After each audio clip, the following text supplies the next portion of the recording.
Hello students, आज हम इस वीडियो में डिस्कस करने जा रहे हैं effect of dielectric on capacitance. Previous video में हमने डिस्कस किया था पैरेलल प्लेट इन कैपेसिटर। ठीक है, अब हम दो पैरेलल प्लेट के बीच में एक डाइलेक्ट्रिक रख देते हैं, तब हमारा कैपेसिटेंस कितना होगा तो उसके लिए हम डेरिवेशन करेंगे। तो यहाँ पर हम वही प्रक्रिया दोहराएंगे। दो लार्ज प्लेट लेके चलेंगे तो उनकी जो सेपरेशन, जो उनका एरिया है वो आपका ए है और सेपरेशन डिस्टेंस क्या है, स्मॉल डी है। और charge on the plate is plus Q and minus Q, corresponding charge density plus minus sigma. अगर चार्ज आपका प्लस क्यू और माइनस क्यू है तो उसके अनुसार हमारी चार्ज डेंसिटी भी क्या होगी, प्लस माइनस सिग्मा होगी। ठीक है, अब क्या काम करेंगे, कुछ आपका इलेक्ट्रिक फील्ड होगा। तो where there is a vacuum between the plate, जब वैक्यूम होता है तब आपका इलेक्ट्रिक फील्ड कितना होता है, ई नॉट बराबर सिग्मा अपॉन एप्सिलॉन नॉट। अब यहाँ से हम पोटेंशियल कैलकुलेट करेंगे। The potential difference V naught is E naught D. ठीक है, तो कैपेसिटेंस कितना होगा, सी नोट बराबर क्यू अपॉन वी नोट। ठीक है, क्यू और वी नोट की वैल्यू आप यहाँ पर पुट कर दोगे, ई नोट डी हो जाएगी आपकी। ठीक है, तो क्यू अपॉन ई नोट बी, ई नोट डी। अब ई नोट की जो वैल्यू है ऊपर जो गिवन है वो आपके पास जो निकाली है सिग्मा अपॉन एप्सिलॉन नोट है। तो आपने क्या काम किया, यहाँ से sigma upon epsilon note value put कर दी। ठीक है, और क्यू बराबर कितना होता है, क्यू बराबर होता है सिग्मा ए, सिग्मा से सिग्मा कैंसिल हो जाएगा तो epsilon naught A upon D आ गया। तो यदि पैरेलल प्लेट कैपेसिटर की यदि हम बात करते हैं तो कैपेसिटेंस की जो वैल्यू होती है वो आपकी epsilon naught A upon D होती है। ठीक है, तो ये हमने दोबारा भी आपका डेरिवेशन बता दिया। लेकिन अब हम डाइलेक्ट्रिक रख देते हैं।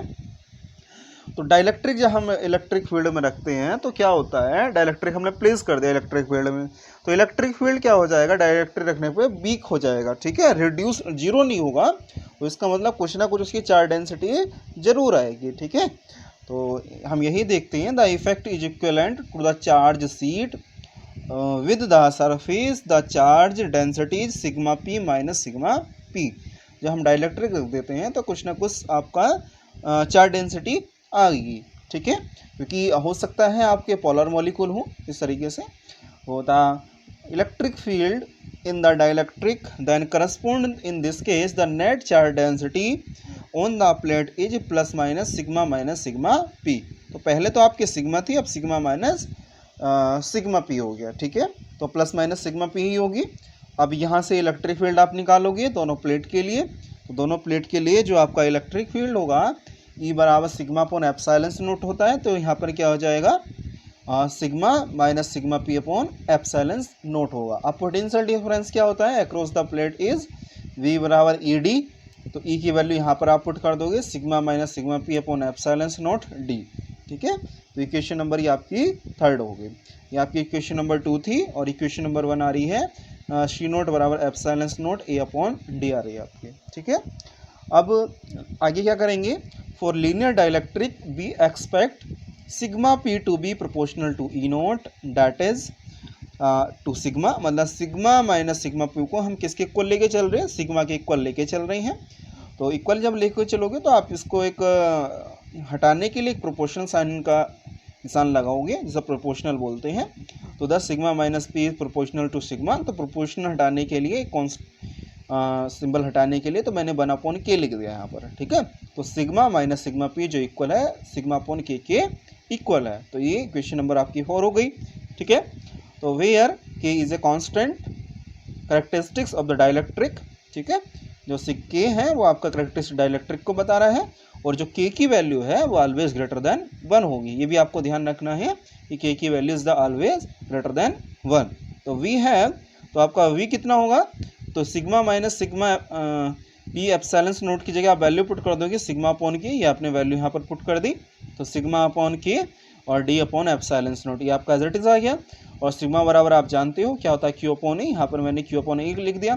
तो बी बराबर जो हो गया वो आपका क्यू डी अपॉन में ए एप्सिलॉन नोट के आ गया। तो ये आपकी क्वेश्चन नंबर 5 हो गई।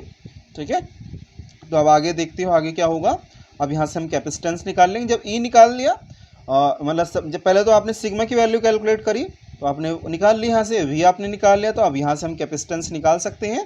तो the capacitance C with the dielectric between the plate C बराबर क्यू अपॉन वी। तो वी की वैल्यू कितनी है, Q D upon A epsilon note K. तो ये आप यहाँ पर वैल्यू पुट कर दोगे, Q upon Q D upon A epsilon note के। क्यू से क्यू कैंसिल हो जाएगा, ए एप्सिलॉन नोट के आपका ऊपर चला जाएगा, तो एप्सिलॉन नोट के ए अपॉन डी। तो सी बराबर जो आपका आ रहा है एप्सिलॉन नोट के ए अपॉन डी। तो जब हम पैरेलल प्लेट की बात करते हैं तो वहाँ पर हमारा आता है epsilon naught A upon D, लेकिन हाँ जब उसमें डाइलेक्ट्रिक प्लेस कर देते हैं तो इसमें क्या आता है, एप्सिलॉन नोट के ए अपॉन डी आता है। ठीक है, तो जो के फैक्टर पर ये आपका डिपेंड कर रहा है। तो द प्रोडक्ट एप्सिलॉन नोट के is called the permittivity of the medium, it is denoted by epsilon. तो इसको हम किससे डिनोट करते हैं, एप्सिलॉन से डिनोट करते हैं। तो आपका एप्सिलॉन जो इक्वल हो गया एप्सिलॉन नोट के इक्वल हो गया। ठीक है, तो फॉर वैक्यूम के बराबर जब 1 पुट करोगे तो epsilon is equal to epsilon note के इक्वल हो जाएगा। तो एप्सिलॉन को क्या क्या बोलते हैं, एप्सिलॉन जो है वो आपकी card the permittivity of the vacuum के लिए है, और ये एप्सिलॉन जो है ये आपकी रिलेटिव परमिबिलिटी है। तो के क्या है आपका डायमेंशन लेस है, तो के बराबर आप लिख भी सकते हो एप्सिलॉन अपॉन एप्सिलॉन नोट। तो that is called the dielectric constant of the substances. तो यहाँ से हमें ये पता लग रहा है कि आपका डाइलेक्ट्रिक कांस्टेंट है और डायमेंशन लेस होता है। ठीक है, तो आगे देखते हैं कॉम्बिनेशन ऑफ कैपेसिटर्स। तो कॉम्बिनेशन ऑफ कैपेसिटर हम दो तरीके से कर सकते हैं, या तो हम सीरीज कॉम्बिनेशन में कनेक्ट कर सकते हैं या फिर हम पैरेलल कॉम्बिनेशन में, क्योंकि दो या दो से अधिक कैपेसिटर का दो ही कॉम्बिनेशन बैठ सकते हैं, या तो सीरीज कॉम्बिनेशन या फिर पैरेलल कॉम्बिनेशन। तो यहाँ पर हमने क्या कार्य किया है, 3 कैपेसिटर्स हम यहाँ पर लेके चल रहे हैं, और 3 कैपेसिटर लेने के बाद ये एक दूसरे से सीरीज कॉम्बिनेशन में कनेक्टेड है, और यहाँ पर हम टोटल कैपेसिटेंस हम कैलकुलेट करेंगे। तो इलेक्ट्रिक फील्ड की वजह से अब देखते हैं फर्स्ट प्लेट जो आपका कैपेसिटर है वो आपके 2 कंडक्टिंग प्लेट से मिलकर बना हुआ होता है। तो अब यहाँ पर हम ये देखते हैं, जब फर्स्ट प्लेट पर हम प्लस क्यू देते हैं, प्लस क्यू चार्ज देते हैं, तो इंडक्शन के कारण जो दूसरी प्लेट होती है तो उस पर हमारा माइनस के क्यू चार्ज हो जाता है, और इसका जो पोटेंशियल डिफरेंस है वो आपका V1 है। तो जब ये सीरीज में कनेक्टेड होता है तो माइनस क्यू के कारण जो दूसरी वाली प्लेट होती है उसके सरफेस पर, मतलब पहली वाली सरफेस पर जो चार्ज होगा वो प्लस क्यू होगा, और दूसरे सरफेस पे माइनस क्यू होगा, और पोटेंशियल डिफरेंस कितना हो जाएगा आपका V2 हो जाएगा। ठीक है, तो ये आपका किसके लिए हो गया, ये कैपेसिटर 2 के लिए हो गया। दस the first plate of each capacitor has the charge Q and second plate had the charge minus Q. आप देख रहे हैं यहाँ पर प्लस क्यू चार्ज है, आपका माइनस क्यू चार्ज है। तो let the potential difference between the plate of the capacitors C1, C2 and C3। तो 3 आपके कैपेसिटर हैं, C1, C2 और C3 हैं। तो इंडक्शन के कारण यहाँ अगर प्लस क्यू चार्ज होगा तो दूसरे पे माइनस क्यू चार्ज होगा, इसी तरह plus Q minus Q plus Q minus Q. और ये तीनों कैपेसिटर सीरीज कॉम्बिनेशन में कनेक्टेड है, और जिनका जो कैपेसिटेंस है वो आपका C1, C2 और C3। और पोटेंशियल डिफरेंस कितना है, V1, V2 और V3 है, और टोटल पोटेंशियल कितना है आपका, टोटल पोटेंशियल आपका V है। ठीक है, क्योंकि चार्ज आपका सेम हो सकता है सीरीज कॉम्बिनेशन में।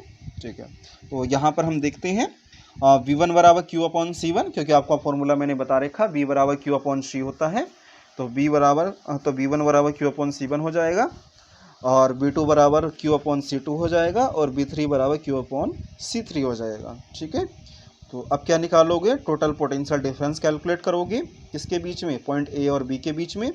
तो पॉइंट A और B के बीच में आपको पोटेंशियल डिफरेंस कैलकुलेट करना है। ठीक है, तो किस तरीके से, तो आप फॉर्मूला लगाओगे। फॉर्मूला क्या होता है आपका, फॉर्मूला होता है V बराबर V1 plus V2 plus V3। ठीक है, 2 पॉइंट हैं ये आपके, this is point A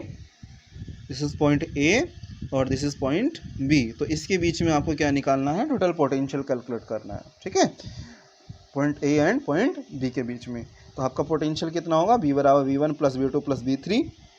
V1 की वैल्यू आप यहाँ पर पुट कर दोगे Q अपॉन C1, V2 की वैल्यू यहाँ Q अपॉन C2, V3 की value Q upon C3। Equation number 1 हो गई। अब क्या कहोगे, जो टोटल कैपेसिटेंस है वो आपका C है, और पोटेंशियल डिफरेंस आपका V है, और टोटल चार्ज आपका Q है। ठीक है, तो इफेक्टिव कैपेसिटेंस कितना होगा टोटल, तो C होगा। ठीक, तो देन V बराबर कितना होगा, Q upon C। This is the equation number second. तो इक्वेशन फ्रॉम इक्वेशन 1 एंड 2, तो इक्वेशन 1 और 2 से देखोगे तो B की जगह आप वैल्यू पुट कर दोगे, Q अपॉन C आपने पुट कर दिया, Q upon C1 plus Q upon C2 plus Q upon C3 हो जाएगा। तो आप क्या देखोगे यहाँ से, जब ऊपर होगा तो आप यहाँ से Q कॉमन ले लोगे, 1 upon C1 plus 1 upon C2 plus 1 upon C3, तो Q से Q कैंसिल हो जाएगा, तो 1 अपॉन C जो इक्वल होगा वो आपका 1 upon C1 plus 1 upon C2 1 upon C3 के इक्वल हो जाएगा। ठीक है, तो ये आपका पैरेलल पेयर कॉम्बिनेशन के लिए फॉर्मूला आया। तो पैरेलल पेयर कॉम्बिनेशन में आपने देखा ड्यू टू द इंडक्शन जो आपका चार्ज है वो आपका सेम है। तो आपके यहाँ पर 3 कैपेसिटर की बात की थी, यदि 2 कैपेसिटर की बात करें तो 1 अपॉन C बराबर 1 upon C1 plus 1 upon C2 आएगा। यदि n कैपेसिटर की बात करें तो 1 अपॉन C बराबर 1 upon C1 plus 1 upon C2 1 upon C3 dot dot 1 upon Cn। तो इस तरीके से आपका आएगा। तो यहाँ पर आपने क्या देखा कि जब पैरेलल कैपेसिटर को हम सीरीज में कनेक्ट कर देते हैं तो क्या होता है, then the reciprocal of the capacitance is equal and capacitor is equal to the sum of the reciprocal of the capacitor of the individual capacitors.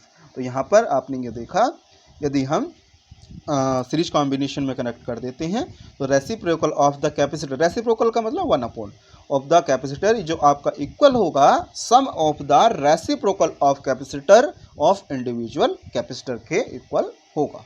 ठीक है।